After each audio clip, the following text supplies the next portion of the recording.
Kasi gusto ko yung ginagawa ko. I love what I do. And time management, very important.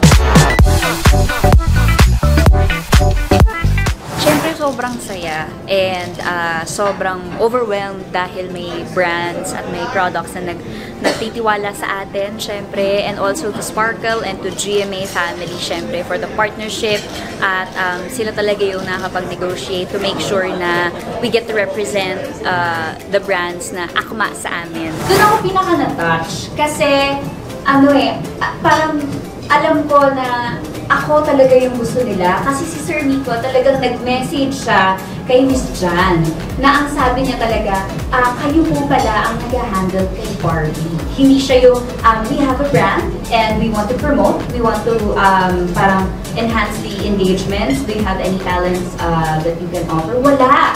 Ang message talaga ni Sir Miko, kayo po pala yung nag-handle kay Barbie. Gusto po namin siya for 90 days. So doon talaga ako na-touch na ako talaga yung choice for this, yung first choice. And so, ako naman, syempre na-excite ako, pero at the same time, pressure ako na parang grabe naman yung tiwala sa akin ng Mighty Clean. Pero sabi ko talaga, gagawin ko ang lahat para makapagtulungan kami, di ba? This would be a good partnership dahil nga kita-kita ko rin kung gaano nilang kamahal ang kanilang produkto.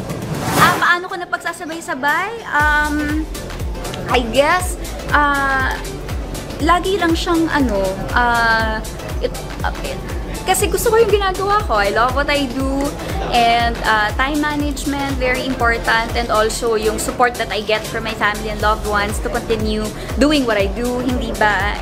Ayun, time management lang and power nap kapag may time or pagka-traffic, tulog na lang sa biyahe para ready na ulit for the next labada.